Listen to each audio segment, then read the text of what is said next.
ஆகார் ஒன்றை சொல்லுகிறாங்க, எனக்கு ஒன்று தெரியும், எனக்கு ஒரு தேவனை தெரியும், அவர் நான் போகும் வழியை அவர் அறிந்திருக்கிறார். எனக்கு ஒரு ஆண்டவரை தெரியும், அவர் என்னை காண்கிற தேவன், அவர் என்னை காண்கிற தேவன். என் புருஷன் காணாமல் இருக்கலாம், என் மனைவி காணாமல் இருக்கலாம், என்னை சுற்றி இருக்கிற யாருமே என்னை சரியாய் கண்டுபிடிக்க முடியாமல் இருக்கலாம். ஆனால் பரலோகத்தின் தேவனாகிய கர்த்தர் வாக்கு கொடுக்கிறார், நான் உன்னை காண்கிற தேவன். இன்றைக்கு ஒரு சிலருடைய கரத்தை பிடித்து கர்த்தர் வாக்கு கொடுக்கிறார், மகளே நான் பார்க்கலன்னு நினைக்காத, மகனே நீ பார்க்கலன்னு நினைக்காத, நான் உன்னை காண்கிற தேவன். நல்ல கரங்களை தட்டி முழு பலத்தோடு ஆமென். அவர் நம்மை காண்கிற தேவன். ஹல்லேலூயா. புதிய பாட்டில் வாசிக்கும் போது வேதம் சொல்லுது, ஒருவன் எரிகோவிலிருந்து அந்த எருசலேமிலிருந்து எரிகோவுக்கு போகிற வழியிலே கள்ள கைகளிலே அகப்பட்டு குற்றுயிராய் கிடக்கிறார், குழியில கிடக்கிறார், சாவா வாழ்வான்னு தெரியல.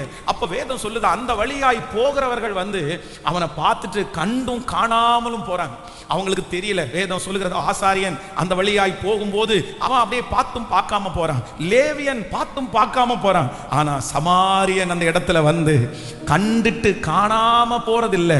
அந்த மனுஷனிடத்துல போய் அந்த மனுஷனுடைய காயங்களுக்கெல்லாம் எண்ணெய் வார்த்து அவனை தேற்றி சத்திரக்காரனுடைய கரத்துல கொண்டு போய் கொடுத்து அதுலயும் கொஞ்சம் பணத்தை கொடுத்து, இன்னும் ஏதாகிலும் அதிகமாய் செலவானால் அடுத்த டைம் நான் வரும்போது உனக்கு தர்றேன்னு கொண்டு போய் விட்ட நல்ல சமாரியனாகிய இயேசு இன்று கர்த்தர் வாக்கு கொடுக்கிறார். உங்களை சுற்றி இருக்கிறவங்க நிறைய பேர் பார்த்தும் பார்க்காதது மாதிரி போலாம், கண்டும் காணாம போலாம்.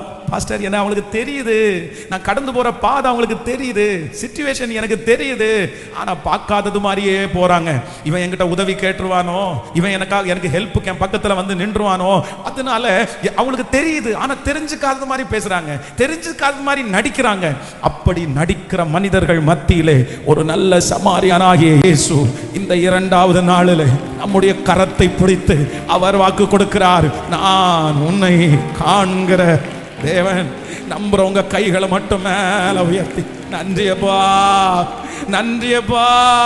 இதோ எழும்ப முடியாமல் இருக்கிறவன் பிள்ளைய கர்த்தர் பார்க்கிறார், வெளியே வர முடியாமல் இருக்கிறவன் பிள்ளைய கர்த்தர் பார்க்கிறார், உன்னுடைய இருதயத்தில் வேதனையை கர்த்தர் பார்க்கிறார். கர்த்தர் வாக்கு கொடுக்கிறார், நான் உன்னை காண்கிற தேவன், நான் உன்னை காண்கிற தேவன்.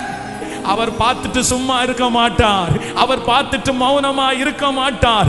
அவர் எழும்புவார், அவர் உங்களுக்காக தீவிரிப்பார், அவர் கடந்து வருவார், அவர் அற்புதம் செய்வார். அவர் காண்கிற தேவன் உங்களை தூக்கி எடுத்து சத்திர காரணத்துல கொண்டு போய் கொடுக்கிற வரைக்கும் கைவிட மாட்டார் என்று நம்புறவர்கள் கரங்களை மேல தட்டி, முழு பலத்தோடு மேல தட்டி, நீர் எங்களை நீர் எங்களை காண்கிற தேவன் சொல்லிட்டே இருங்க, சொல்லிட்டே இருங்க, சொல்லிட்டே இருங்க. வாலிப தம்பி, கர்த்தர் உன்னை பார்க்கிறாரு, தங்கச்சி ஆண்டவர் உன்னை பார்க்கிறாரு, பிரதர் கர்த்தர் பார்க்கிறார். ஆமென், ஹல்லேலூயா. என்னுடைய கருவையே அவருடைய கண்கள் கண்டது, என்னுடைய கருவையே அவருடைய கண்கள் கண்டது.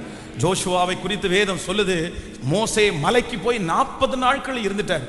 வழியில ஜோஷுவா இருக்கிறார், ஆனா அவர் எவ்வளவு கஷ்டப்பட்டாரு, எவ்வளவு சூழ்நிலையில இருந்தாரு. மோசைக்கு எதுவுமே தெரியல, மோசை அதை பார்க்கவே இல்லை. பொசு கடிச்சா அப்படின்னு கேட்கறதுக்கு ஆள் இல்லை, என்ன பண்ணிட்டு இருந்த அப்படின்னு கேட்கறதுக்கு ஆள் இல்லை, உனக்கு பசிச்சிருச்சா அப்படின்னு கேட்கறதுக்கு ஆள் இல்லை. 40 நாள் இந்த வழியிலே இருந்துட்டியப்பா, நீ ரொம்ப பெரிய ஆளுப்பா அப்படின்னு தட்டி கொடுக்கறதுக்கு யாரும் இல்லை. அந்த வேதம் சொல்கிறது, இன்னும் நூனின் குமாரனாகிய பணிவிடைக்காரனாகிய அந்த வாலிபன் ஆசரிப்பு கூடாரத்தை விட்டு விலகாதிருந்தான். ஆசரிப்பு கூடாரத்தை விட்டு விலகாதிருந்ததை மோசே பார்க்கவே இல்லை. அவர் பேசி முடிச்சுட்டு வெளியே வந்தாரு. ஆனா ஆண்டவர் ஜோஷுவாவை பார்த்தார். ஆண்டவர் ஜோஷுவாவை பார்த்து அமைதியா இருக்கவே இல்லை. அடுத்து இஸ்ரவேல் ஜனங்களுடைய தலைவனாய் கர்த்தர் அவனை அபிஷேகம் பண்ணினார், அபிஷேகம் பண்ணினார். நான் நம்புறேன், உங்க ஜெபத்தை பார்த்துட்டு ஆண்டவர் அமைதியா இருக்க மாட்டார், உங்க பரிசுத்தத்தை பார்த்துட்டு ஆண்டவர் அமைதியா இருக்க மாட்டார். அவர் காண்கிற தேவன். யோசேப்பு போத்திபாருடைய மனைவியின் இடத்திலிருந்து கர்த்தருக்காக வைராக்கியமா நின்னதை கர்த்தர் பார்த்தார்ல, கர்த்தர் பார்த்தார்ல. காண்கிற தேவன் அவனை எகிப்திற்கு அதிபதியாய் மாற்றினார்ல, அந்த தேவன் இன்றைக்கு வாக்கு கொடுக்கிறார், நான் உன்னை காண்கிற தேவன். ஹல்லேலூயா. இந்த வசனத்தை நான் தியானித்துக் கொண்டிருக்கும் போது இந்த வார்த்தையை சொல்லுகிற மகள் யார் அப்படின்னா, வேதம் சொல்லுகிறது இவள் ஒரு அனாதை தான் இந்த ஆகார். இந்த ஆகார் ஆபிரகாமுக்கு ஏற்கனவே இவள் எகிப்திலே இருக்கும்போது அவள் அடிமையா இருந்தாள். வேதத்தில் நீங்க வாசிக்கும் போது வேதம் ரொம்ப அழகாய் சொல்லுகிறது, எகிப்தினுடைய அடிமைத்தனத்திலே இருந்த அடிமை பெண்ணாகிய, நீங்க 16ஆம் அதிகாரம் 1வது வசனத்தை வாசிக்கும் போது, ஆபிரகாமுடைய மனைவியாகிய சாராய்க்கு பிள்ளை இல்லாதிருந்தது. எகிப்து தேசத்தால் ஆகிய ஆகார் என்னும் பெயர் கொண்ட ஒரு அடிமை பெண் அவளுக்கு இருந்தாள். நல்லா கவனிங்க, இந்த ஆகாருடைய ஸ்டோரி என்ன அப்படின்னு சொன்னா, ஆபிரகாம் எகிப்திற்கு போறார், பஞ்சம் பிழைக்கிறதுக்காக போறார். அப்போ போகும்போது என்ன நடக்குது அப்படின்னு சொன்னா, இந்த சாராய் மிகவும் அழகுள்ளவள் என்று கண்டு அந்த எகிப்து தேசத்தில் இருக்கிற ராஜா என்ன பண்றார் அப்படின்னு சொன்னா, இந்த ஆபிரகாமுக்கு நிறைய வெகுமானங்களை கொடுக்கிறார். அப்போ வெகுமானங்களை கொடுக்கும்போது சாராயின் நிமித்தம் நிறைய வெகுமானத்தை கொடுக்கும்போது நிறைய வேலைக்காரர்களையும் வேலைக்காரிகளையும் இலவசமா கொடுக்கிறார். அப்போ நான் என்ன நினைக்கிறேன் அப்படின்னு சொன்னா, இந்த ஆகார் ஏற்கனவே எகிப்துல ஒரு அடிமை பெண்ணு தான். இப்போ இவ விலைக்கு வாங்கப்பட்டிருக்கிறாள், இவளை கேட்கறதுக்கு யாரும் இல்ல, இவளுக்கு சொந்தக்காரங்க யாரும் இல்ல. இப்போ இந்த அடிமை பெண்ணை எடுத்து ஆபிரகாமுக்கு அவர் என்னவா விற்கிறாருன்னா, அடிமையா இலவசமாய். அப்படின்னா ஆபிரகாம் பணம் கொடுத்தெல்லாம் வாங்கல, இந்த மனைவியின் நிமித்தமாய் அவளுக்கு கிடைச்சது. ஏற்கனவே அடிமை பெண்ணு தான், இப்போ அடிமை பெண். இப்போ இந்த அம்மா இந்த வீட்டில் இருக்கிறார், ரொம்ப நாள் நல்ல வேலை செய்தால். ஒரு ஆண் ஒரு பெண்ணை, ஒரு வீட்டில் ஒர்க் பண்றவங்களா இருக்கலாம், இல்லைன்னா ஆபீஸ்ல ஒர்க் பண்றவங்களா இருக்கலாம், பொதுவாக ஒரு ஆண் ஒரு பெண் மேல இறக்கம் ரொம்ப ஈஸியா காமிச்சிருவாங்க. அவங்க அழுத உடனே ஒரு இறக்கம் காமிச்சிருவாங்க, ஐயோ என்னப்பா வேணாம், எதுக்கு அழுறீங்க அப்படியா அப்படின்னு. ஆனா எப்பவுமே பெண்ணா இருக்கிறவர்கள் ஒரு பெண்ணுக்கு இரக்கம் பாராட்டுவார்கள், ஆனா ரொம்ப டக்குன்னு இறங்க மாட்டாங்க. அழுதா கூட சும்மா நீ அழாத, எதுக்கு நீ அழுதுட்டு இருக்க, உன்னை பற்றி எனக்கு தெரியாதா அப்படின்னா அவங்க கூட, அதுவும் கூடையே இருக்கிறவர்களை அவங்க நம்பி அவங்க கையில் ஒரு பெரிய பொறுப்பை கொடுக்கிறது என்கிறது ஒரு மிகப்பெரிய ஆச்சரியமானது. ஆனா இந்த சாரா என்ன பண்றாங்க அப்படின்னு சொன்னா, இந்த ஆகாரை தனக்கு பிள்ளை இல்லை அப்படின்னு தெரிஞ்ச உடனே இவங்க அந்த பிள்ளை தன்னுடைய கணவனாரால ஒரு பிள்ளை உண்டாகும்படி ஒரு நபரை தேடுறாங்க. அப்ப தேடும்போது எத்தனையோ வேலைக்கார பெண்கள் இருந்த போதிலும் இந்த ஆகார் அவங்க பார்வைக்கு எப்படி தெரியுது அப்படின்னா, ரொம்ப நல்ல பொண்ணா தெரியுது. ரொம்ப நல்ல பொண்ணு இவளை என்னுடைய கணவனாருக்கு மனைவியாய் நம்ம கொடுத்துட்டோம் அப்படின்னு சொன்னா நமக்கு கண்டிப்பா பிரச்சனை வராது. பிள்ளையை பெத்தெடுத்து நம்ம கையில கொடுத்துட்டு அவ பாட்டுக்கு போயிருவா, அந்த பிள்ளையை நம்ம வளர்த்துடலாம், அந்த பிள்ளை நம்முடைய பிள்ளை ஆயிரும். பாருங்க, தன்னுடைய கணவனாரி தனக்கு இருக்க வேண்டிய அந்த ஸ்தானத்தை ஒரு பொண்ணு அவ்வளவு சீக்கிரமா விட்டு கொடுக்க மாட்டாங்க, எந்த சூழ்நிலை விட்டு கொடுக்க மாட்டாங்க. ஆனா இந்த ஆகார் அந்த சாராய் விட்டு கொடுக்கறாங்க அப்படின்னு சொன்னா, அந்த அளவிற்கு ஒரு நம்பிக்கைக்குரிய நபராக இந்த அடிமை பெண்ணா இருந்தும் ஆகார் இருந்திருக்கிறாங்க. இப்போ நாட்கள் தாண்டிச்சு, அவர் கல்யாணம் பண்ணிட்டாரு. கல்யாணம் பண்ணின உடனே இப்போ அவங்களுக்கு ஒரு குழந்தை உண்டாகுது வயிற்றுல. குழந்தை வயிற்றுல உண்டான உடனே இந்த ஆகார் என்ன பண்றாங்கன்னா, சின்ன சின்ன மிஸ்டேக் பண்ணிடுறாங்க. அப்படின்னா ஒரு பதவி கொடுத்த உடனே, ஒரு பொறுப்பு கொடுத்த உடனே வேதம் சொல்லுகிறது, அவள் தன்னுடைய நாச்சியாரை அற்பமாக எண்ணினாள். நீங்கள் 4வது வசனத்தை வாசிக்கும் போது, அவன் ஆகாரோடே சேர்ந்த போது அவள் கர்ப்பம் தரித்தாள். அவள் தான் கர்ப்பவதி ஆனதை கண்டபோது தன் நாச்சியாரை அற்பமாய் எண்ணினாள். அப்போ ஆண்டவருடைய பிள்ளைகள் இதுல ரொம்ப கவனமா இருக்கணும். இதுவரைக்கும் நல்ல குவாலிட்டி, ஒரு ராஜாவினுடைய, ஒரு வீட்டினுடைய எஜமாட்டியினுடைய நம்பிக்கைக்குரிய ஒரு பாத்திரமா அந்த இடம் வரைக்கும் வந்தாச்சு, அவ்வளோ பெரிய இடம் வரைக்கும் வந்தாச்சு. ஆனா ஒரு செத்த தைலக்காரனுடைய மொத்த தைலத்தையும் நாரி கெட்டு போக பண்ணுன்னு சொன்ன அந்த வசனத்தின்படி ஒரு சின்ன மிஸ்டேக் என்ன அப்படின்னு சொன்னா, தனக்கு ஆசீர்வாதம் வந்த உடனே, தனக்கு பேர் வந்த உடனே, தனக்கு ஒரு மதிப்பு வந்த உடனே, தனக்கு ஒரு பொறுப்பு கொடுத்த உடனே இவங்க யார அற்பமா நினைச்சிட்டாங்க அப்படின்னு சொன்னா, பொறுப்பை கொடுத்த அந்த சாராய ரொம்ப சீப்பா, ரொம்ப கேவலமா, அற்பமா, அது எவ்வளவு டெஃபினிஷன் தெரியல, அற்பமா அப்படின்னா, உனக்கு குழந்தை இல்லையே, எனக்கு குழந்தை இருக்கு பாரு, நீ என்னதான் அவருக்கு மனைவியா இருந்தாலும் நீ அப்படி நிறைய உங்களுக்கு தெரியும்ல, அந்த மாதிரி ஒரு பெரிய ஒரு வாரம் போயிட்டு இருக்குது. ஆனா இந்த சாராய் நீங்க நினைக்கிறது மாதிரி சலச்சல் எல்லாம் கிடையாது. என்னதான் இருந்தாலும் தன்னுடைய எஜமாட்டின்ற அந்த கெத்து, எஜமாட்டின்ற அந்த பெருமை கண்டிப்பா என்ன பண்ணிதான் இருக்கும்.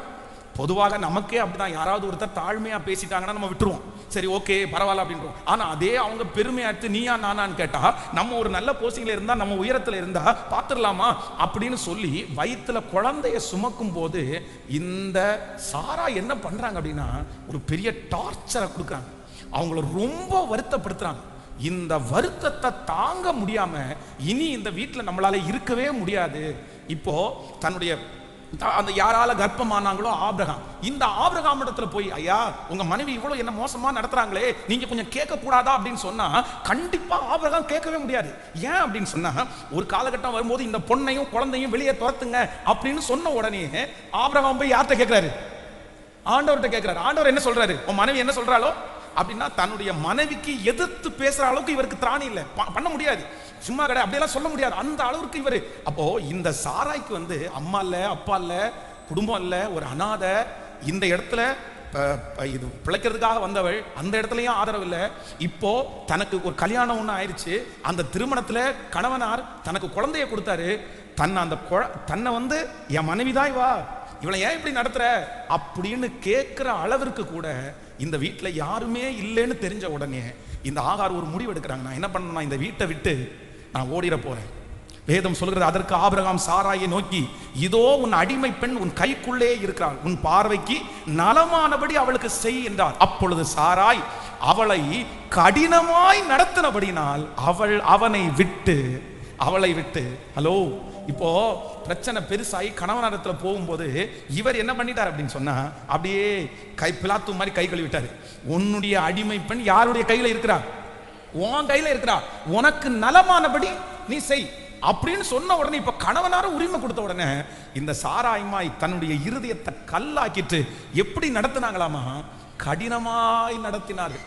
அப்படின்னா ஒரு குழந்தை வயிற்றுல சுமக்கும் போது பிள்ளைகளுக்கு வந்து பொதுவாக ரெஸ்ட் எடுக்கலான்னு தோணும், பொதுவாக வந்து ஒரு வித்தியாசமானதை சாப்பிடலான்னு தோணும், உட்காரலான்னு தோணும், என்னென்ன நிறைய யாராவது ஒருத்தர் நம்மளை அப்படியே தாங்கினா நல்லா இருக்கும் அப்படின்னு தோணும். இப்போ கன்சீவா இல்லைன்னா பெருகனண்டா இருக்கிற சிஸ்டர்ஸை கூட்டா தெரியும், அந்த டைமில் வந்து அவங்களுக்கு வந்து இல்லாத அன்பெல்லாம் தேவைப்படும், அவங்களை ரொம்ப நல்லா வச்சுக்கணும் அப்படின்னு நினைப்பாங்க. அந்த மாதிரி ஒரு ஃபீல் அவளுக்கு கடந்து போகுது பாருங்க. ஆனால் இந்த இடத்துல அதற்கு மாறா என்ன நடக்குதுன்னா, கடினமாக நடத்துகிறாங்க. உடனே கர்ப்பிணியா இருக்கிற அந்த பெண் இப்போ ஒரு முடிவெடுத்து வீட்டை விட்டு வெளியே வரும்போது தான் கர்த்தர் இடையிலே, கர்த்தருடைய தூதனானவர் அவளை சந்தித்து சொல்லுகிறார், நீ எங்க போற, நீ எங்க இருந்து வர, நீ எங்க போற அப்படின்னு. அப்பதான் இந்த இடத்துல தான் ஆகார் சொல்கிறார், நீர் என்னை காண்கிற தேவன், நீர் என்னை காண்கிற தேவன். அப்போ இந்த வசனத்தை எனக்கு தியானிக்கும் போது இந்த அனாதைக்கு, இந்த அனாதை பெண் கேட்கிறதுக்கு யாரும் இல்லை, திரும்பி வான் கூப்பிடுறதுக்கு யாருமே இல்லை. இந்த ஆகார் வந்து தன்னுடைய வீட்டை விட்டு வெளியே போயிட்டார் அப்படின்னா திரும்ப வந்து இவளை வந்து ப்ளீஸ் பண்ணி என் வீட்டுக்கு வான்னு கூப்பிடுறது கூட யாரும் இல்லை, ஐயோ அவனுக்கு இப்படி கொடுத்துட்டாங்க அப்படின்னு சொல்றது கூட யாரும் இல்லை. ஆனா நான் நம்புறேன், ஒடுக்கப்படுகிறவருடைய பட்சத்திலே கர்த்தர் இருக்கிறார். இந்த ஆகார் மேல ஆண்டவர் வச்ச 3 விதமான அன்பு வந்து உண்மையிலே இன்னைக்கு மாலையில வந்து என்னுடைய இருதயத்தை அப்படியே உடைச்சிருச்சு. ஒரு அடிமை பெண்ணு மேல, இந்த துரத்தப்பட்ட ஒரு பெண்ணு மேல, யாருமே கவனம் செலுத்தாத ஒரு பெண்ணு மேல, ஒரு அனாதை மேல ஆண்டவர் வந்து ஒரு 3 அன்பை வெளிப்படுத்துகிறார். அந்த அன்பனுடைய வெளிப்பாட்டு நிமித்தமா தான் இந்த பொண்ணு தன்னுடைய பிள்ளைய குறிச்சு என்ன சொன்னா கூட பரவாயில்லன்னு சொல்லி அப்பாவை பார்த்து சொல்றாங்க, நீர் என்னை போதும் ஆண்டவரே, இது போதும் ஆண்டவரே, நீர் என்னை காண்கிற தேவன்.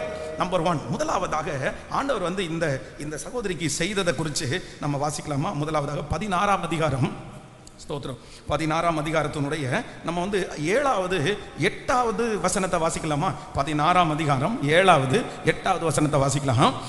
கர்த்தருடைய தூதனானவர் அவளை வனாந்தரத்திலே சூருக்கு போகிற வழியிலே இருக்கிற நீரூற்றண்டையிலே கண்டு, சாராயின் அடிமை பெண்ணாகிய ஆகாரே, எங்கே இருந்து வருகிறாய், எங்கே போகிறாய் என்று கேட்டாள். அவள், நான் என் நாச்சியாராகிய சாராயை விட்டு ஓடி போகிறேன் என்றாள். கவனிங்க ஆண்டவருடைய பிள்ளைகளே, நம்பர் 1, முதலாவதாக இந்த அடிமை பெண் மேல ஆண்டவர் வச்ச பாசம் இல்ல அப்படின்னா, நீர் என்னை காண்கிற தேவன் என்கிற இந்த வார்த்தையை இந்த ஆகார் ஏன் இந்த இடத்துல சொன்னாங்க அப்படின்னு சொன்னா, பொதுவாக அன்றைக்கு இருக்கிற அடிமைகளை வந்து என்ன பண்ண மாட்டாங்கன்னா, அவர்களுக்கு என்ன நல்ல பேர் இருந்தாலும் அந்த பேரை சொல்லி கூப்பிட மாட்டாங்க, அந்த பெயர் வந்து வழங்கப்படாது. அவருடைய பேரை உச்சரித்து இந்த பேரை சொல்லி இங்க வாங்க அப்படின்னு கூப்பிட மாட்டாங்க. ஆனா இப்போ இந்த ஆகார் வந்து தன்னுடைய வாழ்க்கையில the first time, முதல் டைம் ஒரு சத்தத்தை கேட்கறாங்க. என்ன சத்தம் கேட்கறாங்க அப்படின்னா, ஆகாரே ஆகாரே. இல்ல யாருமே என் பேரை கூப்பிட்டதே இல்லையே, எங்க அம்மா எங்க அப்பா என்ன கூப்பிட்டது மாதிரி ஞாபகம் இல்லை, என் வேலை செய்யறவங்க எல்லாம் இங்க வா போ அப்படின்னு தான் கூப்பிட்டுருக்காங்க. பட்ட பேரை வச்சு தான் கூப்பிட்டுருக்காங்க.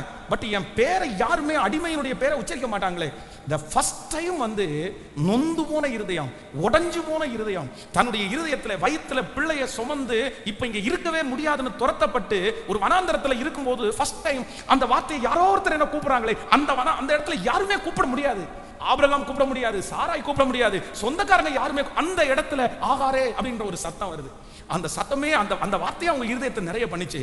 அடுத்து இன்னொரு வார்த்தை கேட்குது, நீ எங்கே இருந்து வருகிறாய், எங்கே. இந்த வார்த்தை வந்து ஆகாருடைய இருதயத்தை உடைச்சிருச்சு. ஏன் தெரியுமா? இதுவரையிலையும் எத்தனையோ இடத்துக்கு போனாலும் இந்த ஆகார வந்து ஏன் வந்த, எங்கிருந்து வந்த, எங்க போற, என்ன செய்யற அப்படின்னு கேட்கறதற்கு யாருமே இல்லை, யாருமே கேட்டதில்லை. தன்னுடைய நாச்சியார் சாராய் வந்து இந்த ஆகாரம் கடினமாய் நடத்தும் போது அவன் கூட எகிப்திலிருந்து வேலைக்கு வந்த நிறைய பேர் ஏன் எஜமாட்டி அம்மா உன்னை மட்டும் திட்டுறாங்க அப்படின்னு யாரும் கேட்கல. ஏன்னா அப்படி கேட்டாங்கன்னா சாராயினுடைய கோபம் அவங்க மேல போயிருக்கும். ஆபிரகாம் கூட கேட்கல, யாருமே கேட்கல. ஆனா இப்போ ஆண்டவர் வந்து என்ன கேட்கிறாருன்னா, நீ எங்கே இருந்து. ஏன் ஆண்டவருக்கு தெரியாதா ஆகார் எங்க இருந்து வர்றான்னு? கர்த்தருக்கு தெரியாதா? எங்க போறான்னு மனசுல டிசைட் பண்றதுக்கு ஆண்டவருக்கு தெரியாதா? இவ்வளவு காரியத்தை செய்த ஆண்டவர் இதை கண்டுபிடிக்க மாட்டாரா? இந்த வார்த்தையை அந்த இடத்துல அவர் எதுக்கு சொல்லணும்? ஏன் அந்த இடத்துல நீ எங்க இருந்து வர்ற, நீ எங்க போற அப்படின்னு எதுக்கு கேட்கணும்? நான் என்ன நம்புறேன் அப்படின்னு சொன்னா ஒரே ஒரு ரீசன், இந்த ஆகார் தன்னுடைய பிரச்சனைய, தன்னுடைய போராட்டத்தை, தன்னுடைய வலிய இதுவரையிலையும் யார்கிட்டையுமே பகிர்ந்து கொள்கிற அளவுக்கு ஒரு ஸ்பேஸ், ஒரு இடம் யாருமே தரல, யாருமே தரல. இவங்க வலிய போய் பேசுற அளவுக்கு சாரா இல்ல, இவங்க வலிய பேசுற அளவுக்கு ஆபிரகாம் இல்ல, இவங்க கடந்து போகிற பாதைய பேசுற அளவுக்கு கூட வேலை செய்யறதுக்கு ஒருத்தருமே இல்லை. இப்ப எல்லா பிரச்சனையும் எல்லா வருத்தத்தையும் மனசுக்குள்ள போட்டு போட்டு போட்டு குமுறி குமுறி குமுறி என்ன கேட்கறதுக்கு யாருமே இல்லை. நான் செத்தாலும் பொழைச்சாலும் யாருமே என்ன கேட்க மாட்டாங்க.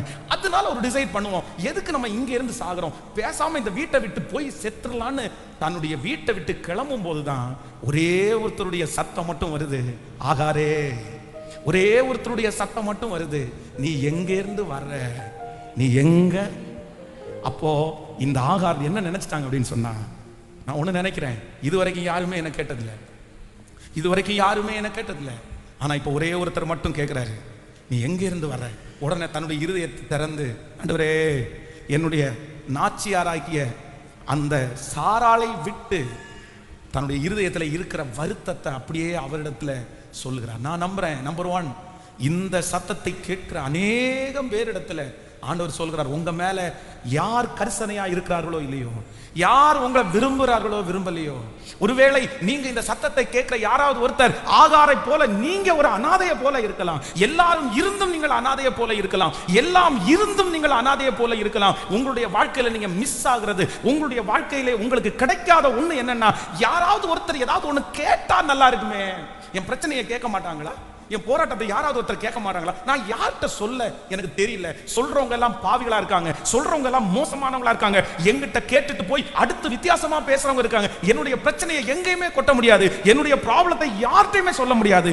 அப்படிப்பட்ட ஒரு சூழ்நிலையிலே யாரோ ஒருவர் இந்த சத்தத்தை கேட்டுக்கொண்டிருக்கலாம், எனக்கு கொட்டுறதுக்கு இடம் இல்லை பாஸ்டர், எனக்கு பேசுறதுக்கு யாருமே இல்லை பாஸ்டர். அப்படி யாரிடத்திலேயாவது போய் கொட்டுனேன்னா அவங்க எனக்கு நேராய் திருப்பி, நீ உண்டாக்கினது தானே, உன்னால வந்தது தானே, அப்படியே திசை திருப்பிடுவாங்க. என் கணவன் இடத்துல சொல்ல முடியல, அந்த உடனே அவர் தூங்கிடுறாரு. என் மனைவி இடத்துல சொல்ல முடியல, அவன் நிறைய பிரச்சனைன்றாங்க. என்னுடைய உள்ளத்துக்குள்ளேயே வச்சு நான் குமுறிட்டே இருக்கிறேன். ஆனா ஆகார், நீர் என்னை காண்கிற தேவன் என்கிற பெயரை வைக்கிறதற்கு ஃபர்ஸ்ட் ரீசன் என்ன அப்படின்னு சொன்னா, என் வாழ்க்கையில ஒரே ஒருத்தர் மட்டும், என் வாழ்க்கையில ஒரே ஒருத்தர் மட்டும் ஆகாரேன்னு கூப்பிட்டு, நீ எங்க இருந்து வர்ற, நீ எங்க போற, உனக்கு என்னமா பிரச்சனை, உனக்கு என்னமா பிரச்சனை, நீ எங்க இருந்துமா வர, அங்க என்ன நடந்துச்சு, என்ன ப்ராப்ளம், நீ இப்ப எங்க போறதுக்கு டிசைட் பண்ற. இந்த வார்த்தையை கேட்ட உடனே, நீர் என்னை காண்கிற, என்னை காண்கிறவரை நானும் இவ்விடத்தில் கண்டேன் என்று சொல்லி அவருக்கு, நீர் என்னை காண்கிற தேவன். இந்த 100 நாட்கள் ஜெபத்தை கர்த்தர் ஆயத்தம் பண்ணினதற்கு ஒரு நோக்கம் உண்டு, ஒரு நோக்கம் உண்டு. உங்க அங்கலாய்ப்பை கேட்கறதற்கு, உங்க வருத்தத்தை கேட்கறதற்கு, உங்க வேதனையை கேட்கறதுக்காகத்தான் கர்த்தர் இந்த ஜெபத்தை கர்த்தர் வச்சிருக்கிறாரு. கர்த்தர் வாக்கு கொடுக்கிறாரு, யாருமே கேட்கலன்னாலும், யாருமே கேட்கலன்னாலும் உன் வருத்தத்தை கேட்கறதுக்கு ஒருத்தர் இருக்கிறார், உன் அங்கலாய்ப்பை கேட்கறதுக்கு ஒருத்தர் இருக்கிறார். அவர் பக்கத்துல வந்து தட்டி கொடுத்து, ஓஹோ ரத்தன மேரலா, முதுக தட்டி கொடுத்து, ஏபா ஏமா ஏன்பா உங்க பேரை சொல்லி, உங்க பேரை சொல்லி, இதுவரைக்கும் யாருமே உச்சரிக்காத உங்களுடைய உண்மையான பேரை சொல்லி தட்டி கொடுத்து, நீ எங்க போற, உனக்கு என்ன பிரச்சனை, உனக்கு என்ன சூழ்நிலை? இப்ப நிறைய பேரை ஆறுதல் படுத்துறதை நான் பார்க்கிறேன். கர்த்தர் நிறைய பேருடைய இருதயத்தை ஆறுதல் படுத்துகிறார். உனக்கு ஒருவர் உண்டு சிஸ்டர், உங்களுக்கு ஒருவர் உண்டு பிரதர், உங்களுக்கு ஒருவர் உண்டு மகனே, உனக்கு ஒருவர் உண்டு மகளே, உனக்கு ஒருவர் உண்டு. அவர் வேற யாரும் இல்ல, உன்னுடைய குமுறல்களை கேட்கிறவர், உன் கண்ணீரை கணக்கிலே வைக்கிறவர், உன்னுடைய வார்த்தைகளை கேட்கிறவர், உன் பிரச்சனையை சொல்லுவதற்கு எதிர்பார்த்திருக்கிற கர்த்தர். அவர் வாக்கு கொடுக்கிறார், என்னை நோக்கி நீ கூப்பிடு, நீ எங்கிட்ட வா, நீ என்னிடத்துல ஷேர் பண்ணு. அவர் உங்களை விசாரிக்கிறவர் ஆனபடினால் உங்கள் கவலைகளை எல்லாம் அவர் மேல் கரங்களை தட்டி அந்த மகா பெரிய தேவனாகிய கர்த்தர். Thank you Jesus, thank you Jesus. என் பிள்ளையை குறித்து நான் எப்படி ஷேர் பண்றது? என் மகளை குறித்து நான் யார்கிட்ட பாஸ்டர் ஷேர் பண்ண முடியும்? நான் யார்கிட்டயுமே சொல்ல முடியாது, அது தப்பா போயிருமே. என் மகனை குறித்து நான் யார்கிட்ட ஷேர் பண்ணுவேன்? என் குடும்பத்தில் நடக்கிறத குறித்து யார்கிட்ட ஷேர் பண்ணுவேன்? எனக்கு யார்கிட்டயுமே சொல்லவே முடியாத மாதிரி ஒரு பிரச்சனை, யார்கிட்டயுமே சொல்ல முடியாத மாதிரி பிரச்சனை, டாக்டர் இடத்துல கூட சொல்ல முடியாது. நான் சொன்ன அவ்வளவு நேரம் உட்கார்ந்து கேட்கறதுக்கு யாரும் இல்ல, யாருமே இல்ல. என்ன வித்தியாசமா தான் பாக்குறாங்க, என்ன பாவியா தான் பாக்குறாங்க, என்ன மோசமானவளா தான் பாக்குறாங்க. ஆனா என் இருதயத்துக்குள்ளேயும் ஒரு சோகம் இருக்கு, என் இருதயத்துக்குள்ளேயும் ஒரு வருத்தம் இருக்குது, என் இருதயத்துக்குள்ளேயும் ஒரு எதிர்பார்ப்பு இருக்குன்னு யார்கிட்டயுமே சொல்லவே முடியாம நான் தவிக்கிறேன்ற ஒவ்வொரு ஆகாரையும் பார்த்து கர்த்தர் கரத்தை பிடிச்சு சொல்கிறார், அவர் உங்களை விசாரிக்கிறவரானபடினால் கரங்களை தட்டி கொண்டே நன்றியப்பா, முழு பலத்தோடு நன்றி ஆண்டவரே, நன்றி ஆண்டவரே, நன்றி நன்றி நன்றி. ஓ சீர்படுத்துவார், ஸ்திரப்படுத்துவார், பலப்படுத்தி நிலை நிறுத்துவார். சீர்படுத்துவார், ஸ்திரப்படுத்துவார், பலப்படுத்தி நிலை நிறுத்துவார். உன்னை பலப்படுத்தி நிலை நிறுத்துவார், உன்னை பலப்படுத்தி நிலை நிறுத்துவார். கொஞ்ச காலம் கண்ட பாடுகள் எல்லாமே பனி போல உருகி போகும். கொஞ்ச காலம் கண்ட ஆடுகள் எல்லாமே பனி போல உந்தன் முன்னே உருகி போகும்.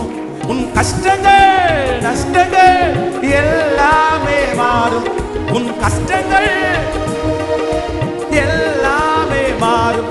உன் மேன்மை உன் கையில் சேரும், புது நன்மைகள் கைகள் மேல தட்டி சொல்லோ. ஓ சீர்படுத்துவார், ஸ்திரப்படுத்துவார், பலப்படுத்தி நிலை நிறுத்துவார். பாடும் ஓ இயேசுவே,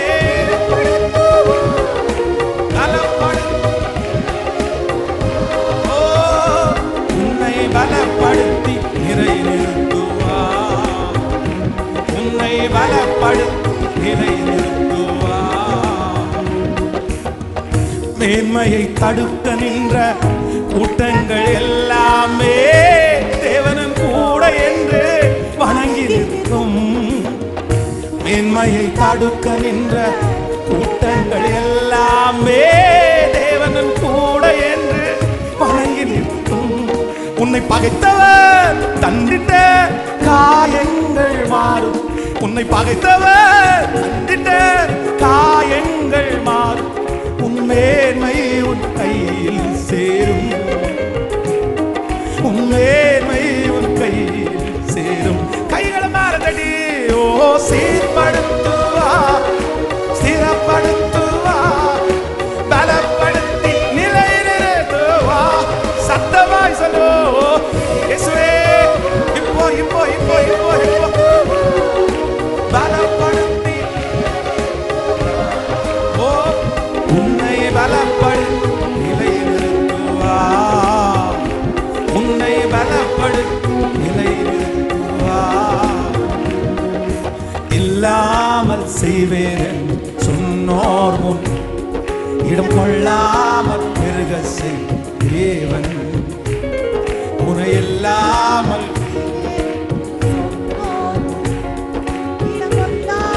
பெருக செய் தேவன்.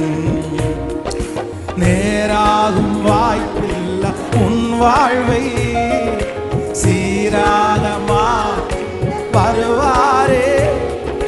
நேராகும் வாய்ப்பில்ல உன் வாழ்வை சீராக மாற்றிட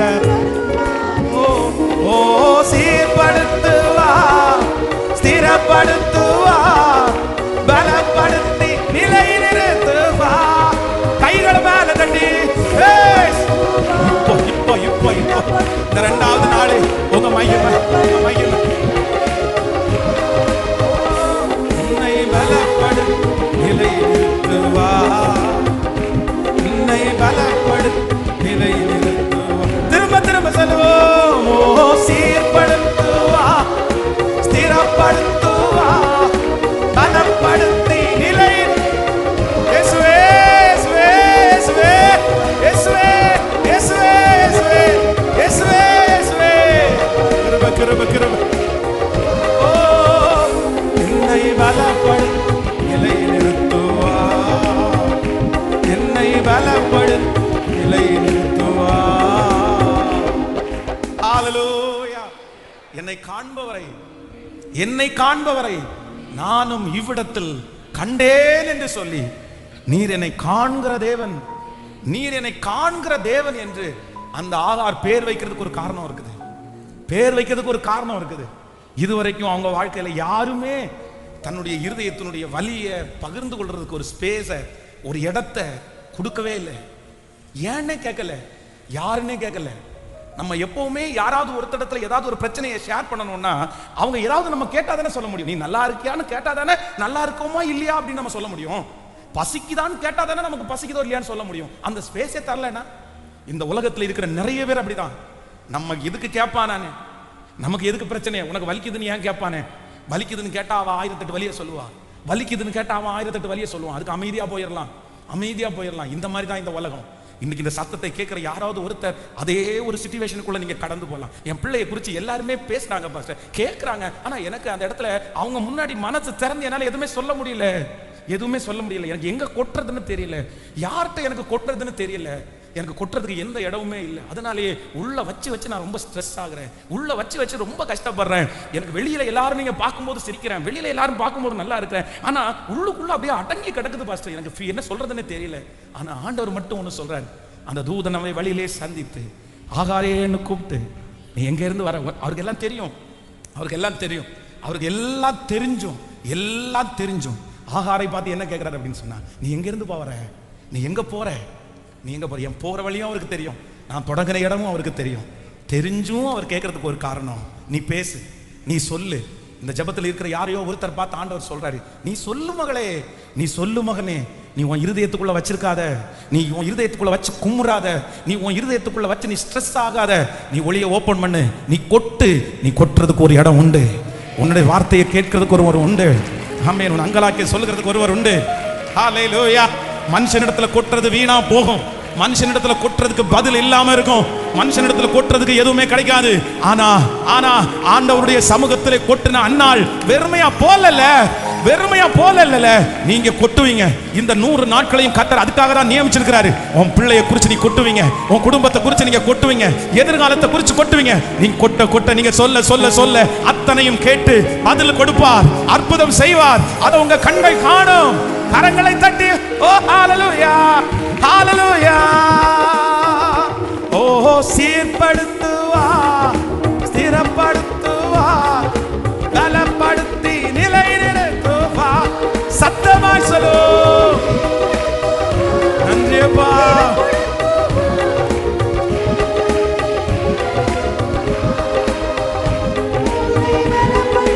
நிலை நிறுத்துவா, என்னை பலப்படுத்தி நிலை நிறுத்துவா. சொல்லு. கொஞ்ச காலம் கண்ட ஆடுகள் எல்லாமே நீ போல உந்தன் முன்னே பொருதி போகும்.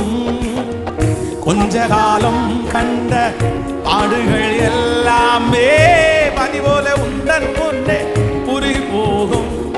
உன் கஷ்டங்கள் நஷ்டங்கள் எல்லாமே மாறும்.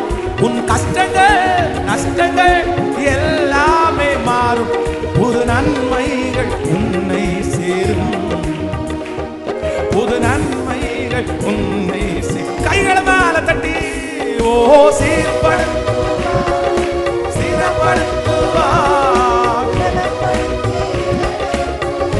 இயேசுவே. நன்றியப்பா நன்றியப்பா நன்றி ஆண்டவரே.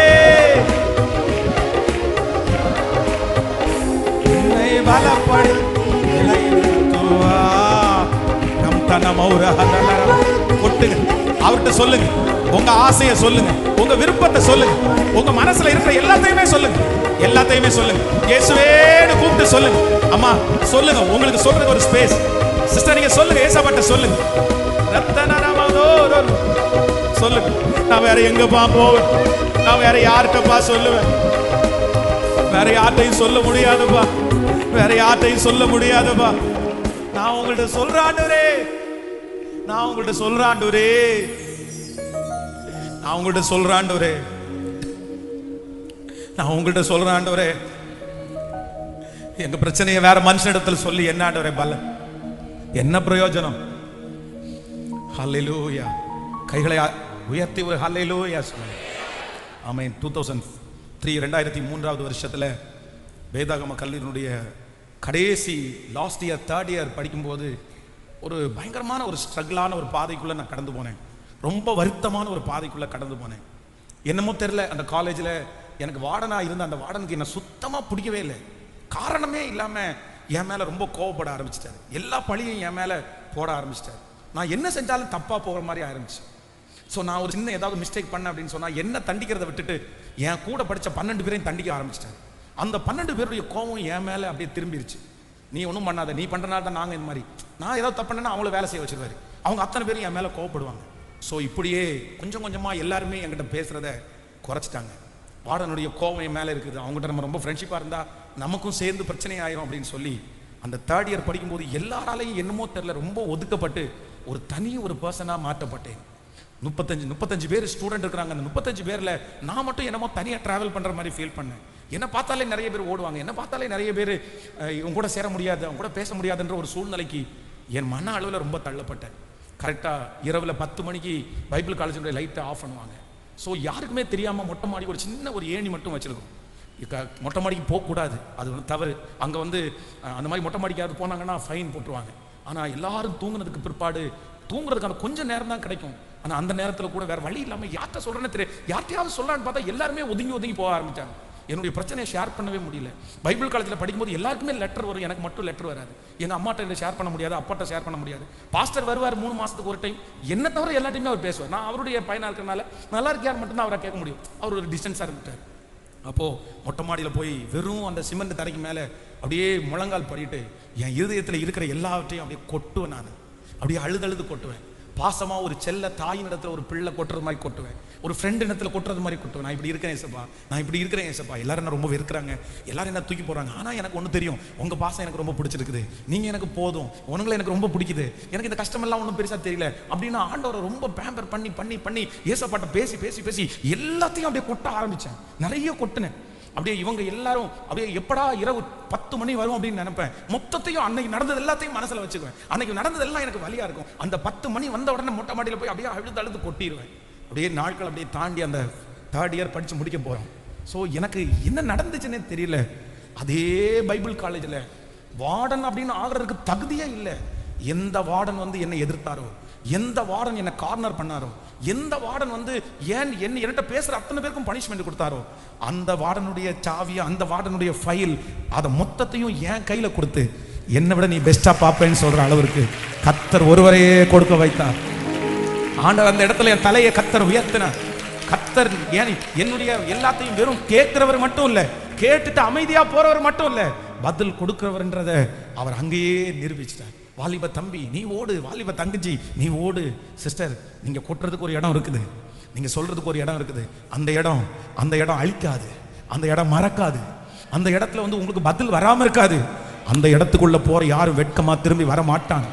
அந்த இடத்துல கண்ணீரோடு போறவங்க களிப்போட திரும்பி வருவாங்க. அந்த இடத்துல வெறுமையா போறவங்க ஆசீர்வாதத்தோட திரும்பி வருவாங்க. இந்த 100 நாட்களையும் கர்த்தர் அதுக்காக தான் வச்சிருக்கிறாரு. நீ என்னை நோக்கி கூப்பிடு, நீ என்னை நோக்கி கூப்பிடு, நீ என்னை நோக்கி கூப்பிடு. உன் பிள்ளையை பற்றி வேற யார்ட்டையும் சொல்ல வேண்டாம். கர்த்தர் சொல்றாரு, என்கிட்ட சொல்லு மகளே. உன் குடும்பத்தை பற்றி வேற யார்ட்டையும் சொல்ல வேண்டாம். கணவனாரை பற்றி யார்ட்டையும் சொல்ல வேண்டாம். மனைவியை பற்றி யார்ட்டையும் சொல்ல வேண்டாம். நீ என்கிட்ட சொல்லு. இது வரைக்கும் உன் வாழ்க்கையில எத்தனையோ காரியத்தை மனுஷனிடத்துல சொல்லாம என்கிட்ட சொன்னதுனால நானே உனக்கு செஞ்சிருக்கேன்ல, நானே கர்த்தரே உங்களுக்கு செஞ்சிருக்கிறார்ல. அந்த தேவன் தான் இன்றைக்கு சொல்றாரு, இது வரைக்கும் உங்களுக்கு செய்ய முடியுமானால் இனியும் உங்களுக்கு செய்வதற்கு கர்த்தர் வல்லவர். ஹல்லேலூயா. நீர் என்னை காண்கிறதே.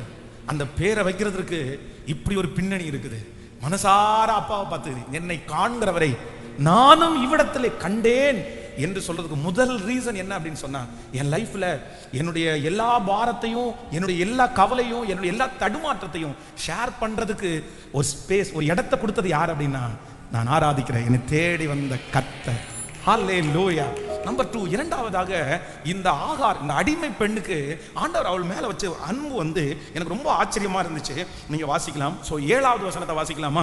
16ஆம் அதிகாரம் 6வது 7வது வசனத்தை வாசிக்கலாம். ஆமென்.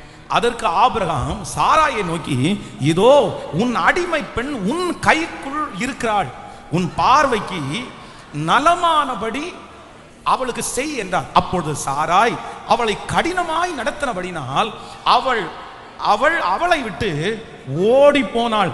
கர்த்தருடைய தூதனானவர் அவளை வனாந்தரத்திலே சூருக்கு போகிற வழி அருகே இருக்கிற நீரூற்றண்டையிலே கண்டு. கவனிங்க, இப்ப என்ன நடக்குது அப்படின்னு சொன்னா, ஆபிரகாம் வந்து சொல்லிட்டாரு, சரி அப்படியா, உனக்கு பிரச்சனையா இருக்கிறாளா, எனக்கெல்லாம் ஒண்ணும் தெரியாது, நீ என்ன பண்ணாலும் பண்ணிக்கோ அப்படின்னு சொன்ன உடனே இந்த சாராய் வந்து கடினமாய் நடத்தின உடனே இந்த ஆகார் என்ன பண்றாங்கன்னா ஒரு முடிவு எடுக்கிறாங்க. என்ன முடிவு எடுக்கிறாங்க அப்படின்னு சொன்னா, இனி இந்த வீட்டுல நம்ம இருக்கக்கூடாது. எத்தனையோ சூழ்நிலையை சகிச்சு அந்த வீட்டில் இருந்தாங்க. இவங்க ஒரு அடிமை பெண்ணு, எத்தனையோ கஷ்டத்தை பார்த்தாங்க, எத்தனையோ அவமானத்தை பார்த்தாங்க. ஆனா அந்த எஜமாட்டி அம்மாவுடைய வீட்டுல இருந்து போகணும் அப்படின்னு தோணல. ஆனா என்னமோ தெரியல, இப்போ வந்து வயிற்றுல குழந்தையோட இருந்தா கூட, இதுக்கு முன்னாடி குழந்தை இல்லை, இதுக்கு முன்னாடி எந்த கமிட்மெண்ட்டும் இல்லை, இதுக்கு முன்னாடி சரீரம் அவங்களுக்கு பெலனா இருந்துச்சு, இதுக்கு முன்னாடி சின்ன வயசா இருந்தாங்க. ஆனா அந்த டைம்ல எத்தனையோ பிரச்சனை, எத்தனையோ திட்டு, எவ்வளவு ப்ராப்ளம், அதுல எதுலையுமே அவங்க வீட்டை விட்டு ஓடணும்னு முடிவு பண்ணல, இங்க இருந்து போலான்னு முடிவு பண்ணல. ஆனா இப்ப என்ன தெரியுமா, வயிற்றுல குழந்தை இருந்தா கூட இல்ல இல்ல இல்ல நம்ம வந்து இனி என்ன பண்ணக்கூடாது அப்படின்னு சொன்னா, இனி இந்த இடத்துல இருக்க கூடாதுன்னு முடிவு பண்ணிட்டு கிளம்பிட்டாங்க. கிளம்பி எங்க போயிட்டாங்க அப்படின்னு சொன்னா, கிட்டத்தட்ட குடியிருக்கிற இடத்தை தாண்டி இப்ப வனாந்தரத்துல போயிட்டாங்க. வனாந்தரத்துல இவங்க டிராவல் பண்ண ஆரம்பிச்சாங்க. இவங்களோட டெஸ்டினேஷன் அப்படின்னா, இவங்களுடைய முடிவு எங்க அப்படின்னா, இவங்க சூருக்கு போகிற அந்த வழியா போய் இவங்க அடுத்த ஊர் எகிப்திற்கு போறாங்க. நீங்க வந்து அந்த பைபிள்ல இருக்கிற மேப்ல பாத்தீங்க அப்படின்னு சொன்னா, இவங்க இருக்கிற அந்த இடத்திற்கும் அகைன் வந்து எகிப்திற்கும் பாத்தீங்க அப்படின்னு சொன்னா, அதற்கு இடையில வந்து ஒரு மிகப்பெரிய பாலைவனம் இருக்குது, ஒரு மிகப்பெரிய வனாந்தரம் இருக்குது. சோ இந்த வனாந்தரத்துல இவங்க டிராவல் பண்ண ஆரம்பிச்ச உடனே இப்ப என்ன பண்றாங்கன்னா, அங்கே ஒரு நீரூற்றை பாக்குறாங்க, ஒரு கிணறு இருக்குது. பொதுவா வந்து டிராவல் பண்றவங்க அந்த இடத்துல உட்கார்ந்து தண்ணி குடிச்சிட்டு அந்த இடத்துல போவாங்க. இப்போ இந்த இடத்துல கொஞ்ச நேரம் உட்கார்ந்து தண்ணியை குடிச்சிட்டு அகைன் ரிட்டர்ன் அடுத்த டிராவல் அவங்க ஆரம்பிக்க போறாங்க. இது வந்து பொதுவா சொன்னா, இப்ப எங்க வந்துக்கிறாங்க அப்படின்னு சொன்னா, பட்டணத்தை விட்டு கொஞ்சம் தூரத்துல, கொஞ்சம் அவுட்டர்ல வந்துட்டாங்கன்னு வச்சுங்களேன். நம்ம வந்து பொதுவாக ஒரு வெளியூருக்கு போகணும் அப்படின்னு சொன்னா, நம்முடைய ஊரை விட்டு தாண்டி வெளியூருக்கு போன உடனே எங்கேயாவது இடத்துல பெட்ரோல் அடிச்சிட்டோ, இல்லைன்னா டீ குடிச்சிட்டோ, இல்லைன்னா கொஞ்ச நேரம் உட்காந்துட்டோ அடுத்த டிராவல் ஆரம்பிக்கிற மாதிரி இவங்க இந்த இடத்துல வந்துட்டு இனி எங்க போறாங்கன்னா, அடுத்து ஒரு மிகப்பெரிய வனாந்தரத்துக்குள்ள போறாங்க. இந்த வனாந்தரம், இந்த பாலைவனம் அப்படின்னு நினைக்கிறது, நீங்க நினைக்கிறது மாதிரி சாதாரணமா அதுல டிராவல் பண்ணிட முடியாது. இந்த பாலைவனத்துல வந்து முதல்ல வந்து நம்ம வந்து வெயில் அடிக்கிற நேரத்துல இந்த பாலைவனத்துல காலை வைக்க முடியாது, அது கந்தகமா இருக்கும். கீழே அப்படியே நம்ம ரோட்ல செருப்பு இல்லாம நடந்தா எவ்வளவு வந்து வெயில்ல நமக்கு வேகுமோ, அதை விட அதிகமா இந்த பாலைவனத்துல வந்து நம்முடைய கால் வைக்கும் போது அவ்வளவு சூடாகும். கீழே சூடு, மேல சூடு. இன்னும் இந்த பாலைவனத்துல எங்கேயுமே தண்ணி இருக்காது, எங்க போனாலும் தண்ணி இருக்காது. அதே போல நீங்க நிறைய பிக்சர்ல கூட பார்த்துப்பீங்க, இந்த பாலைவனங்களில் பொதுவாக வந்து இந்த ஸ்கார்பியன் தேள் நிறைய இருக்கும், பாம்பு, நிறைய பாம்பு இருக்கும். இந்த மாதிரி ஒரு ஆபத்தான டிராவலை பண்றதற்கு இந்த சாரா என்ன பண்ணிட்டாங்கன்னா, டிசைட் பண்ணிட்டாங்க, முடிவு பண்ணிட்டாங்க. இந்த பிரச்சனை இவ்வளவு ஸ்ட்ரெஸ் வந்து அவங்கள ஒரு முடிவு பண்ணிருச்சு, வேண்டாயா இனி இந்த வாழ்க்கை வேணாம், செத்தா செத்துடலாம், பொழைச்சா பொழைக்கலாம், நம்மள தான் கேட்கறதுக்கு யாரும் இல்லை தானே, நம்ம தானே அனாதை தானே. நம்ம செத்து போனா தூக்கி அவ்வளவுதான், பாலைவனத்தில் செத்து போனா அதோட சேர்ந்து எலும்பு கூட மாறிட போறோம், நமக்கு என்ன அட்ரஸ் இருக்குது, நமக்கு எதுவுமே இல்லை இல்லை அப்படின்னு தன்னுடைய சூழ்நிலையின் நிமித்தமா தன்னுடைய மனசை கல்லாக்கிட்டு, தன்னுடைய இருதயத்தை கல்லாக்கிட்டு, இனி வாழ்ந்தா என்ன செத்தா என்ன, இனி வயிற்றுல இருக்கிற குழந்தை உயிரோட வந்தா என்ன செத்தா என்ன அப்படின்னு ஒரு டிசைட் பண்ணிட்டு வாழ்க்கை வெறுத்துட்டாங்க. வாழ்க்கை வெறுத்து போய் ஒரு முடிவு எடுக்கிறாங்க. நான் என்ன பண்ண போறேன் அப்படின்னு சொன்னா, எனக்கு முன்பாக இருக்கிற இவ்வளவு பெரிய சவாலான இந்த பாலைவனத்தை நான் தாண்ட போறேன்னு முடிவு எடுக்கும் போது அவளை தடுக்கிறதுக்கு அங்க யாருமே இல்லை, யாருமே இல்லை. நமக்கு ஒரு சொந்தக்காரங்களா இருந்தா, நம்முடைய பிள்ளை வந்து நம்மளை வீட்டை விட்டு வெளியே போறேன்னு சொன்னா நம்ம என்ன பண்ணுவோம், உட்காரு, ஏன் மனைவி வெளியே போகணும்னு நினைச்சா, கணவன் வெளியே போகணும்னு நினைச்சா, ஏங்க வாங்க ஒரு சாரி கேட்டு, சரி பரவாயில்ல தப்புதாமா, இல்ல தப்புதாயா வாங்கயா அப்படின்னு கூப்பிட்டு நம்ம நிறைய பேர் அந்த மாதிரி முடிவெடுக்கிறதுக்கு விட மாட்டோம். எங்க அப்பா வந்து ஒரு நாள் குடிக்கிற டைம்ல வந்து எங்க அம்மா ஏதோ ஒன்று சொல்லிட்டாங்க. சொன்ன உடனே எங்க அப்பாவுக்கு ரொம்ப கோவம் வந்துச்சு. உடனே நான் சூசைட் பண்ணணும்னு முடிவு பண்ணிட்டாரு எங்க அப்பா. எங்க அப்பா ஏதாவது ஒரு முடிவு எடுத்துட்டாருன்னா அந்த முடிவில் ரொம்ப ஸ்ட்ராங்கா இருப்பார், மாற மாட்டார். எங்களுக்கு நிறைய தெரியும். எங்க அப்பா ஒரு பாட்டில் எடுத்துட்டார் கையில. எங்க ஊர்ல வந்து அன்னைக்கு வந்து ஆசிட் குடிச்சு நிறைய பேர் சாவாங்க. சூசைட் பண்றவங்க நிறைய பேர் ஆசிட்டை ராவா வாங்கி குடிச்சு அப்படியே செத்துருவாங்க. நான் எல்லாம் கண் கூட பாத்துக்கிறேன் அந்த மாதிரி தற்கொலை பண்ணவங்களே. அப்ப இந்த ஆசிட் என்ன பண்ணுவோம்னா, குடிச்ச உடனே இங்க இருந்து ஒவ்வொரு பார்ட்டையா அழிச்சிட்டு செத்துருவாங்க. ஒரு 15 நிமிஷத்துக்குள்ள இறந்துருவாங்க. ஃபுல்லா வாமிட்டு, ஃபுல்லா ஒவ்வொரு பார்ட்டா வரும். அந்த மாதிரிலாம் நான் பாத்துக்கிறேன். அப்ப எங்க அப்பா டிசைட் பண்ணிட்டாரு, கையில வந்து பாட்டில் எடுத்துட்டாரு. இல்ல நான் இன்னைக்கு செத்துருவேன் அப்படின்னு சொல்லி எங்க அப்பா கிளம்பிட்டாரு. கிளம்பின உடனே நாங்க எத்தனையோ பேர் பிடிச்சிட்டோம், நிக்கவே இல்லை எங்க அப்பா.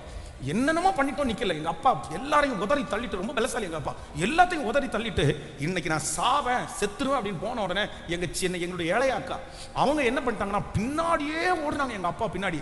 எங்க அப்பாவுக்கு அவளை ரொம்ப பிடிக்கும். அவ போய் காலில் பிடிச்சி கெஞ்சி எனக்காக எனக்காக எனக்காக சொல்லி கிட்டத்தட்ட 1 கிலோமீட்டர் பக்கம் வரைக்கும் எங்க அக்கா அவருக்கு பின்னாடியே அழுதுட்டே போய் அவ அழுகையை கேட்டு எங்க அப்பா மனம் மாறி இனி சாக மாட்டேன் அப்படின்னு சொல்லிட்டு திரும்பி வந்தார். அப்ப அவரை வருந்தி அழைச்சு, இன்னைக்கு எங்க அப்பா உயிரோட இருக்காரு. ஆனா இங்க ஒரு ஆகார் இருக்காங்க. இந்த ஆகார் வந்து நான் இந்த வீட்டை விட்டு போறேன், நான் வனாந்தரத்துக்கு போறேன், அந்த வனாந்தரத்துல என்ன நடக்கும்னு எனக்கு தெரியாது, அந்த பாலைவனத்துல என்ன நடக்கும் எனக்கு தெரியாது அப்படின்னு ஒரு முடிவெடுத்து தன்னுடைய வாழ்க்கையை வெறுத்து போய் இனி செத்துறணும், இனி உயிரோட இருக்க கூடாது, இனி என்ன நடந்தா என்ன அப்படின்னு நினைக்கும் போது வேதம் சொல்லுது, யாருமே தடுத்து நிறுத்தாத போது ஒரே ஒருத்தர் மட்டும் வேதம் சொல்லுகிறது, அவளை வழியிலே கண்டு கர்த்தருடைய தூதனானவன் அவளை வனாந்தரத்திலே சூருக்கு போகிற வழி அருகே இருக்கிற நீரூற்றண்டையிலே கண்டு, சாராயின் அடிமை பெண்ணாகிய ஆகாரே நீ எங்கே இருந்து வருகிறாய்? இந்த ஆகார் நீர் என்னை காண்கிற தேவன் என்கிற பேரை அப்பாவுக்கு எதுக்கு வச்சாங்க தெரியுமா? எதுக்கு வச்சாங்க தெரியுமா? கேட்கறதுக்கு யாருமே இல்லைல்ல, தடுத்து நிறுத்துறதுக்கு யாருமே இல்லைல்ல.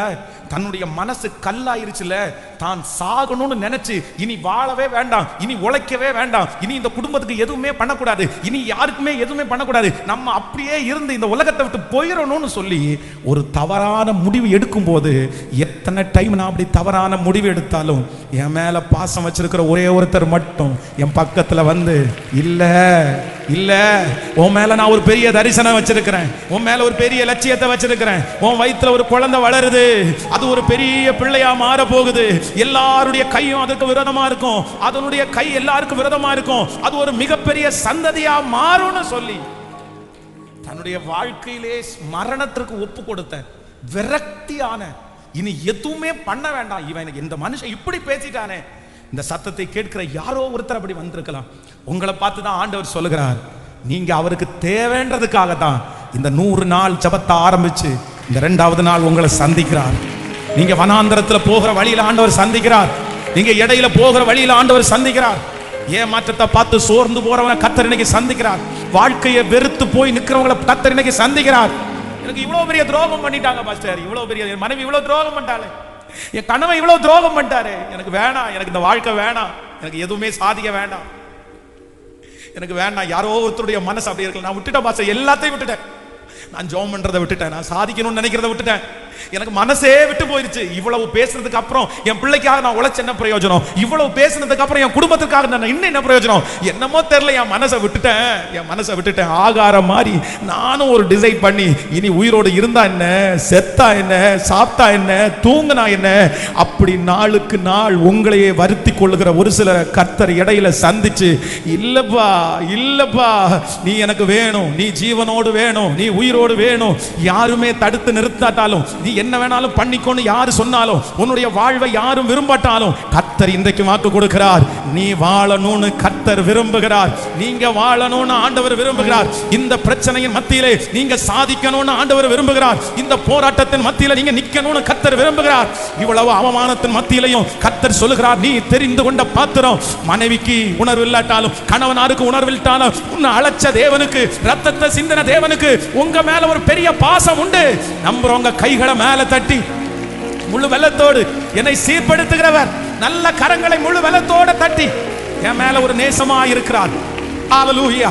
உங்க பாவத்து நிமித்தமா ஒருவேளை வாழ்க்கை வெறுத்திருக்கலாம், நீங்க செய்த தவறு நிமித்தமா ஒருவேளை நீங்க உங்களை வெறுத்திருக்கலாம். ஆனா உங்களை வெறுத்த ஒவ்வொருத்தருக்கும் இன்னைக்கு கர்த்தர் சந்திக்கிறார்.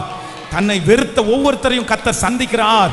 தங்களுடைய சரீரத்தை வெறுத்த ஒவ்வொருத்தரையும் கர்த்தர் இன்னைக்கு சந்திக்கிறார். இனி வாழ்ந்த என்ன பிரயோஜனம்? இனி இருந்த என்ன பிரயோஜனம்? என்னை எடுத்துக்குங்க ஆண்டவரேன்னு கூட நீங்க ஜெபம் பண்ணியிருக்கலாம்.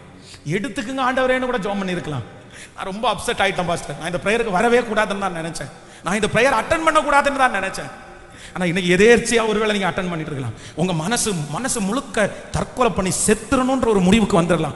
உங்க மனசு முழுக்க இனி இந்த உலகத்தை வாழவே கூடாதுன்னு நினைச்சு வந்திருக்கலாம். உங்க மனசு முழுக்க இனி நான் சம்பாதிக்கவே கூடாது, இனி இந்த குடும்பத்துக்காக உழைக்கவே கூடாது, இனி இந்த பிள்ளைகளுக்காக பாடுபடவே கூடாது, இனி எதையுமே செய்யக்கூடாதுன்ற ஒரு முடிவுக்கு வந்திருக்கலாம். ஆனா ஆவியானவர் மட்டும் உங்களை வழியிலே சந்தித்து, இந்த 2வது நாள் சந்தித்து, இல்ல உன் மேல ஒரு திட்டத்தை கர்த்தர் வச்சிருக்கிறாரு.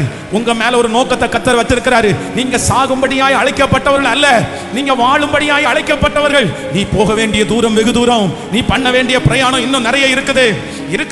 கர்த்தர் உங்களை கொண்டு பலத்த ஜாதிகளை கர்த்தர் அசைக்க போகிறார். இந்த சோதனையை பார்த்து பின் மாறாத, இந்த பிரச்சனையை பார்த்து பின் தங்காத.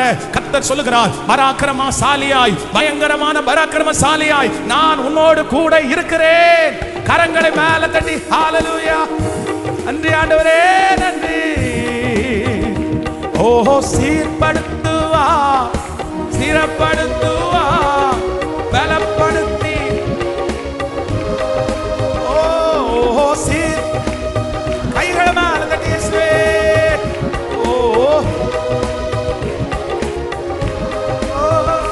உன்னை பலப்படுத்தி,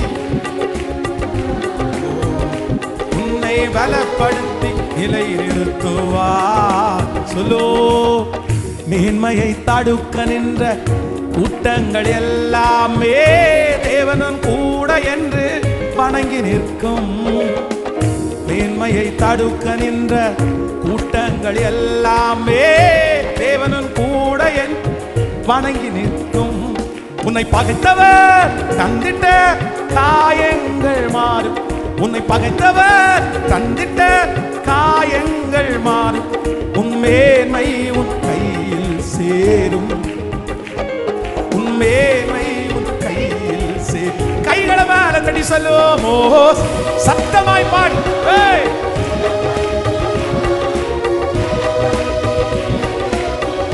எல்லாரும் ஜபத்தோட பாடும். இயேசுவே, இயேசுவே.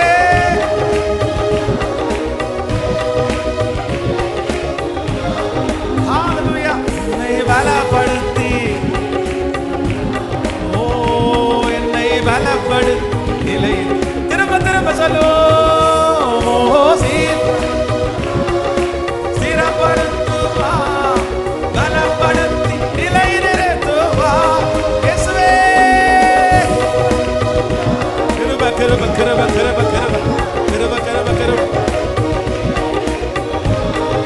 ஓ என்னை பலப்படுத்தி, ஹல்லேலூயா, நிலை நிறுத்துவா. ஹல்லேலூயா. கைகளை உயர்த்தி ஹல்லேலூயா. எப்படி வேணாலும் போட்டும், என்ன வேணாலும் பண்ணட்டும் அப்படின்னு பெத்த அம்மாவே கை கழுவும் போது, பெத்த அப்பாவே கை கழுவும் போது, கட்டின கணவன் கைவிடும் போது, இத்தனை நாட்களும் உதவி செய்த சாராய் வந்து போ போ, எப்படி வேணாலும் போ, எப்படி வேணாலும் போ, என்ன வேணாலும் போ அப்படின்னு உதறி தள்ளும் போது தனக்கு தான் யாருமே இல்லை அப்படின்னு இந்த இந்த ஃபீலை கொஞ்சம் நீங்க நினைச்சு பாருங்களேன். எனக்கு இந்த வசனத்தை வாசித்து எனக்கு தியானிக்கும் போது ஆண்டவர் மேல இருக்கிற அன்பை நினைச்சு அப்படியே கண்ணீரே வந்துருச்சு.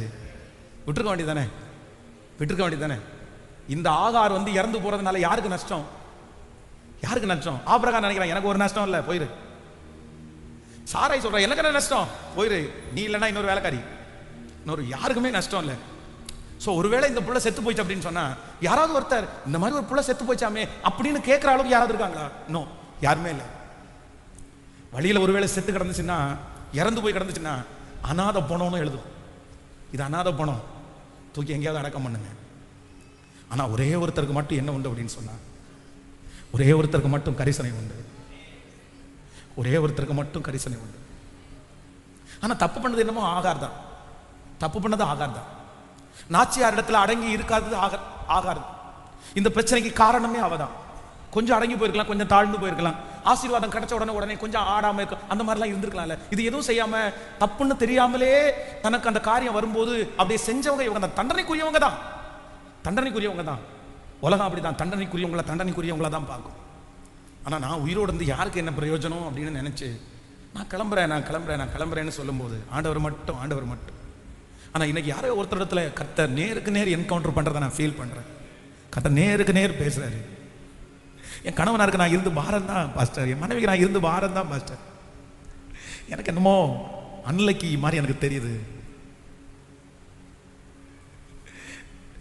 என்னுடைய இருதயத்தை நான் கல்லாக்கிட்டே இருக்கேன் பாஸ்டர், கல்லாக்கிட்டே இருக்கேன். எனக்கு எது மேலேயும் நாட்டமே இல்லை, எனக்கு எது மேலேயும் விருப்பமே இல்லை. வர வர வர என்னுடைய இருதயம் ரொம்ப கடினமாயிருச்சு. நான் யாருக்கு என்ன செய்து என்ன பிரயோஜனம் பாஸ்டர்? நான் அழுது என்ன பிரயோஜனம் பாஸ்டர்? நான் ஜெபிச்சு என்ன பிரயோஜனம் பாஸ்டர்? நான் சமைச்சு கொட்டி என்ன பிரயோஜனம் பாஸ்டர்? ஒண்ணுமே இல்லை பாஸ்டர்.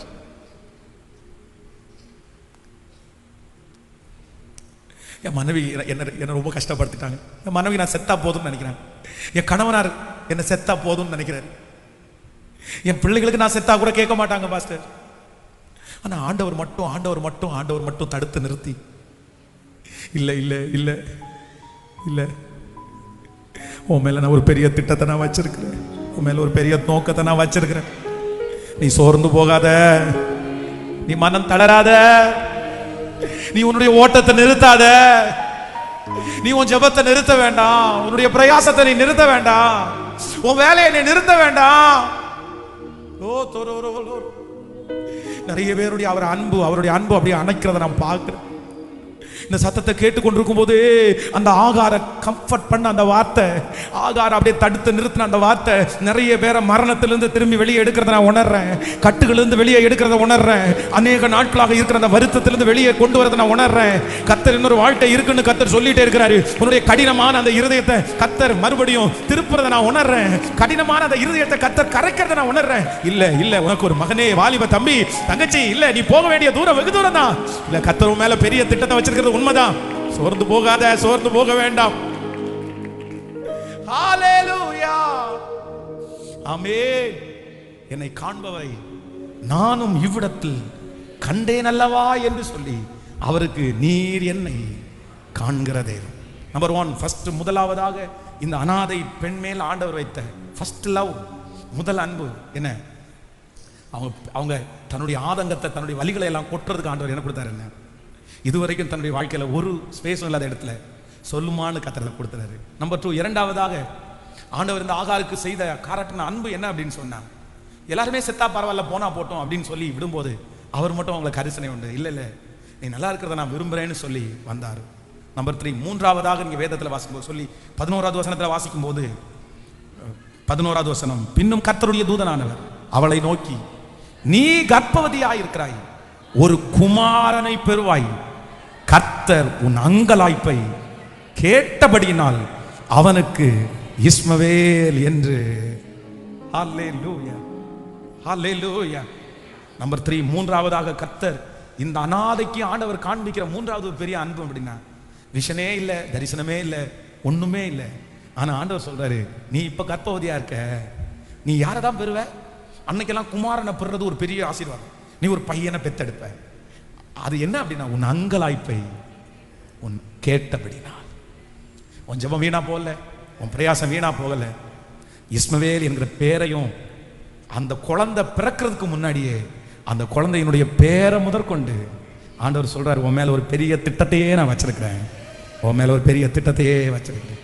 அப்பதான் ஆகார் சொல்கிறார், நீர் என்னை சொல்ற, நீர் என்னை என்னை காண்பவரை நானும் இவ்விடத்தில் கண்டபடி நானும், நீர் என்னை.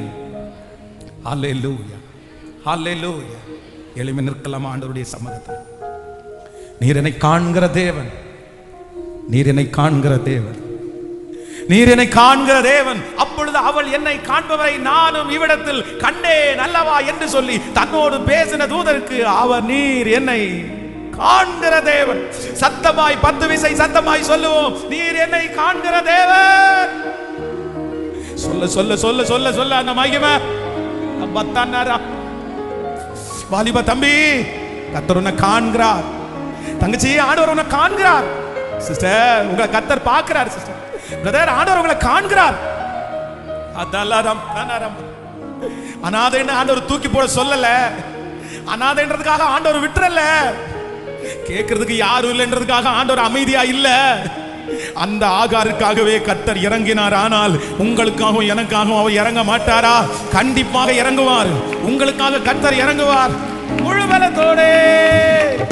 ஹல்லேலூயா, சத்தமாய் ஆண்டவரே.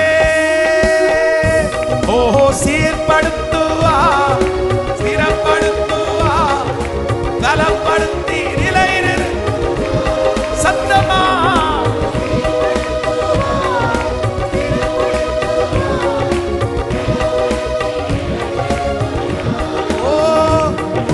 பலப்படுத்தி. ஜெபிக்கிறவங்க ஜெபிங்க, கெஞ்சறவங்க கெஞ்சுங்க, ஏசப்பாட்ட கேட்கிறவங்க கேளுங்க. இந்த 3 காரியத்தை கர்த்தர் செய்ய போறார். கொஞ்ச காலம் கண்ட ஆடுகள் எல்லாமே பனி போல உந்தன் முன்னே உருகி போகும். கொஞ்ச காலம் கண்ட ஆடுகள் எல்லாமே பனி போல உந்தன் முன்னே உருகி போகும். உன் கஷ்டங்கள் நஷ்டங்கள் எல்லாமே மாறும்.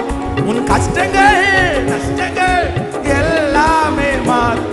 புது நன்மைகள் உன்னை சேரும், புது நன்மைகள் உன்னை சேரும். ஓ, சீர்படுத்துவா, ஸ்திரப்படுத்துவா, பலப்படுத்தி.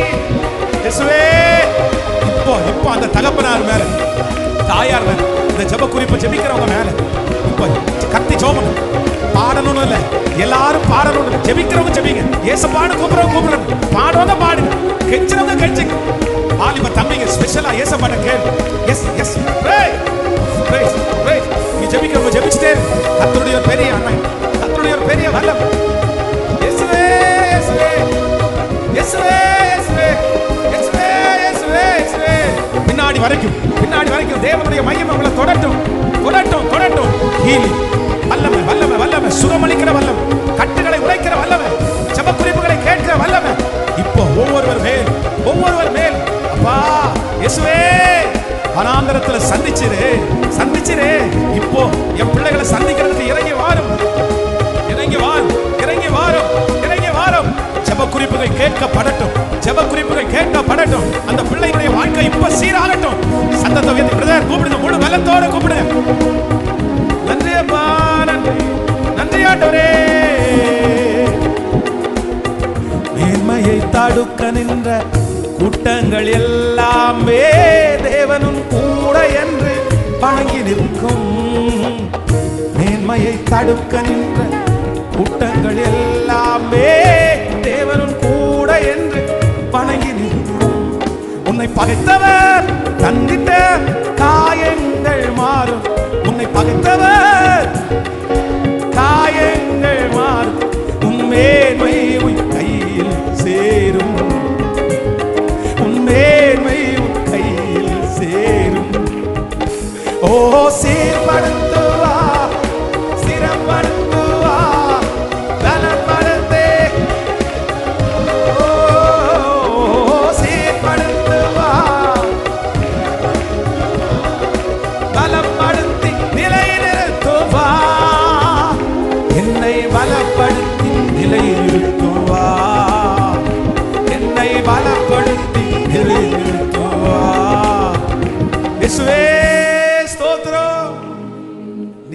காண்கிற தேவன், நீர் என்னை காண்கிற தேவன். என்னை காண்பவரை நானும் இவ்விடத்தில் கண்டேன். Thank you Jesus.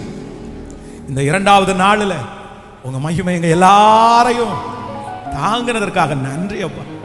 இந்த சத்தம் எந்தெந்த வீடுகளில் துணிக்கப்படுகிறதோ, எந்தெந்த காதுகளில் துணிக்கப்படுகிறதோ, இப்ப லைவ்ல அட்டன் பண்ணிட்டு இருக்கும் போதே இந்த சர்ச்சினுடைய சத்தம் அவங்க காதுல துணிக்கும் போதே திருச்சபையில இருக்கிற மக்கள் மட்டும் இல்ல, எந்த ஊர்ல இருந்தாலும் எந்த தேசத்துல இருந்தாலும் கண்மலையை பிளக்கிற உங்க வார்த்தை அற்புதத்தை கொண்டு வர போகிறதற்காய் ஸ்தோத்திரம்.